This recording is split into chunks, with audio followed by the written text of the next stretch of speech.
Hello, and welcome to Encircled, the Halbe Pocket podcast. Episode 15, the final chapter.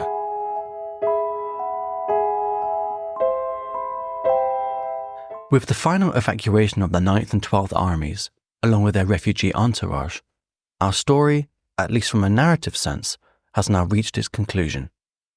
But of course, just because the guns have fallen silent, that doesn't mean there isn't still a final chapter of the story to tell. Given the chaos of the time, it's almost impossible to settle on a concrete number of dead. But the Soviets would later claim to have killed 60,000 German troops in the Halbe Pocket, whilst capturing 120,000 prisoners, 300 tanks and self-propelled guns, and 1,500 pieces of artillery.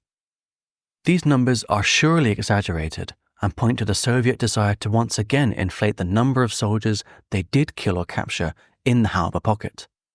But putting Soviet propaganda to one side, historians have settled on the approximate number of 30,000 German soldiers perishing in the pocket, with an extra 10,000 civilians also dying there. I say German soldiers in the loosest sense, as there are many foreign conscripts and volunteers in the Wehrmacht and SS in the pocket as well. And as for the Soviets, at least 20,000 men died in the fighting, whilst thousands more, on both sides, suffered injuries both mental and physical, which would stay with them for the rest of their lives. We've spent the series covering the drama of the Halbe Pocket, but how can you evaluate the legacy of the events? As soon as the fighting ended in Halbe, the locals were ordered by the Soviets to bury the dead. Most of this work was done by hand, and given the indifference of the conquering Soviets, little effort was made to identify the dead. Often, the bodies were simply buried in mass graves, with a plain, unmarked wooden cross placed on top. The streets, forest paths, and gardens of Halbe were littered with foxholes and trenches, and many soldiers and refugees would spend their last moments in them. In many cases, these would also be their final resting place as well, as the bodies were often buried exactly where they were found. When the fighting ended, the Soviets began the process of honoring their war dead by building memorials across various towns in the area. As the centerpiece of these efforts, the Soviets built a large war cemetery next to the main Zossen to Barrett Road in 1947. Here, in this cemetery, lie more than 1,200 Soviet soldiers from the 3rd and 4th Guards tank armies. Also in 1947, Ernst Teichmann arrived in Halbe, and it's with him that the story of the Waldfriedhof begins. Immediately after his arrival, he began working with locals to start identifying the dead, and wherever possible, he ensured they would be given a proper burial. In 1951, Teichmann became the local priest of Halbe, a position which had been left vacant since the war. And on the 1st of November that same year, the construction of the Halbe Waldfriedhof, or forest cemetery, began. Here, the German soldiers and civilians who had died in the fighting could finally be laid to rest. Over the years, Teichmann oversaw the burial of thousands of war dead in the cemetery. He was meticulous in his efforts at trying to identify the dead, and he provided care and counseling to grieving relatives. In short, Teichmann worked tirelessly on commemorating the war dead of Halbe, right up until his own death in 1983.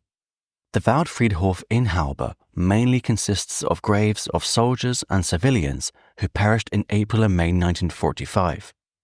However, more than 4,000 people who died in the nearby Soviet internment camp of Ketchendorf between 1945 and 1947 are also buried in the cemetery.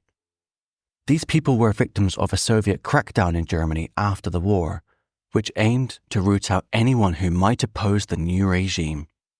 In 1952, Teichmann, under the watchful eye of the Stasi, oversaw the transfer of these victims to the Halbe Friedhof after their bodies had been discovered in nearby mass graves.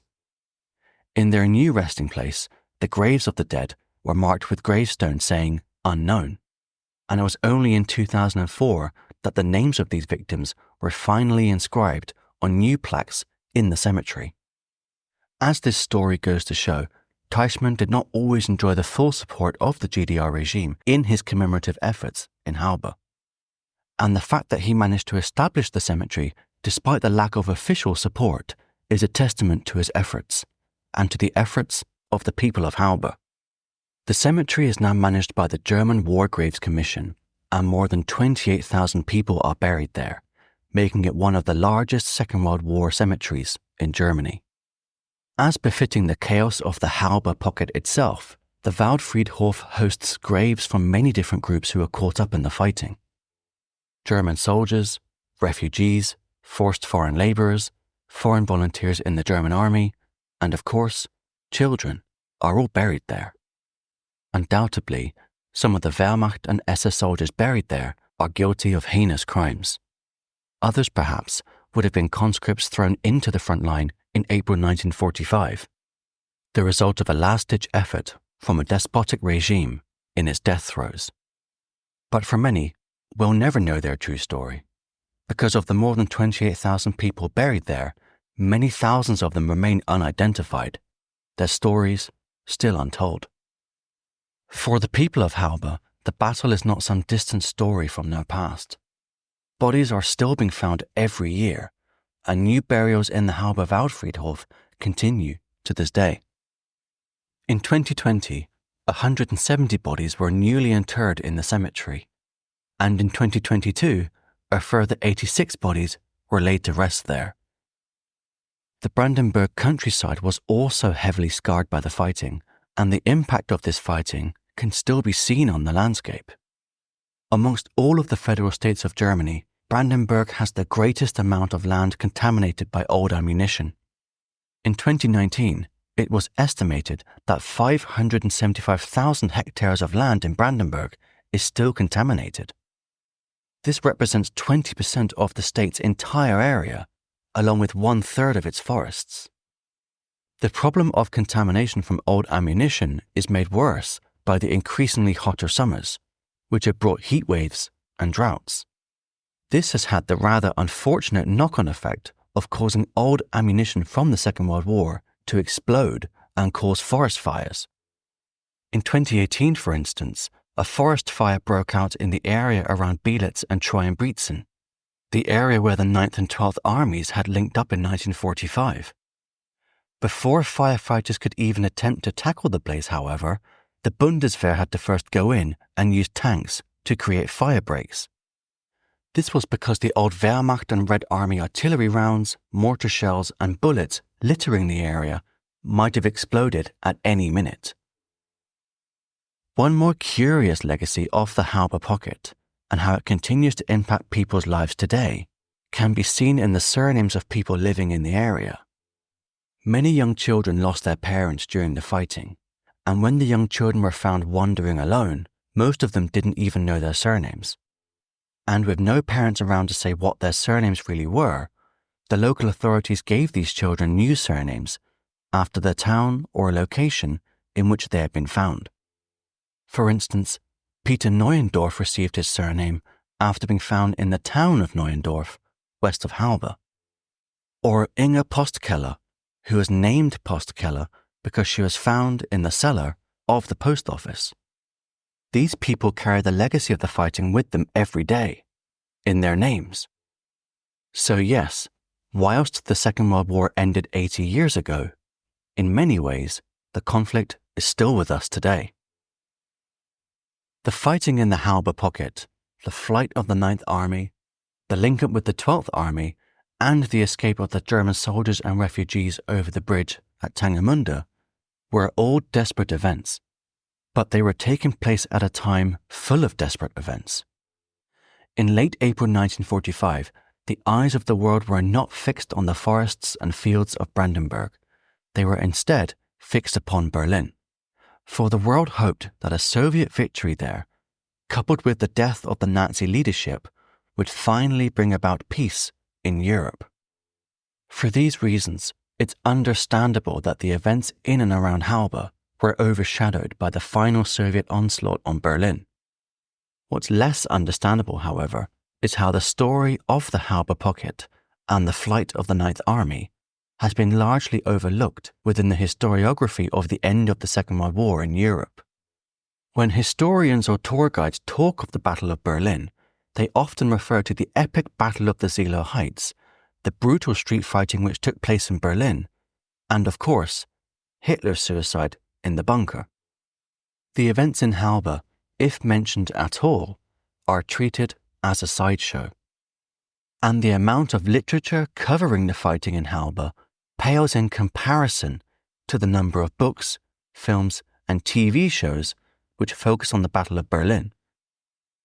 This humble podcast series has therefore tried to redress this balance by shining a light on the tragic events which took place in Halbe and the surrounding countryside during those fateful days of late April and early May 1945.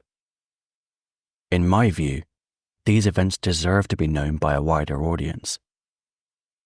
In researching this series, I've relied on some truly excellent books, and I urge you all to read them for yourselves if you're looking to dive deeper into the story of the Halbe Pocket and the breakout of the Ninth Army.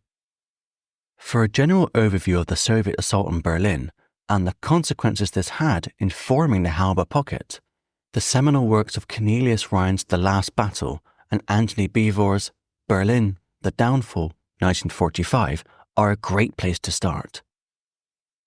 To learn more about the fighting in the Halbe Pocket itself, along with the stories of the soldiers and civilians who lived through it, I recommend the excellent Slaughter at Halbe from Tony Tissier, The Battle of Halbe, 1945, Eyewitness Accounts from Hell's Cauldron from Eberhard Baumgart, and Der Kessel von Halbe, 1945, from Richard Lakowski and Karl Stich. All of these books were immensely helpful in preparing this series, and they are all a fantastic resource for anyone wanting to learn more about the topic. They are also the source of the quotes and stories I've used throughout the series.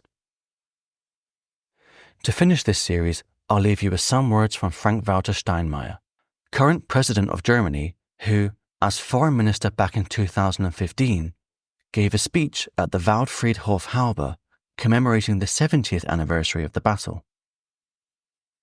Silence. That is the word used by many people who experienced the end of the war. The silence that fell when the grenades were no longer exploding and low-flying aircraft was no longer screaming overhead. The silence when the cannons had stopped and the screams of the dying had faded away.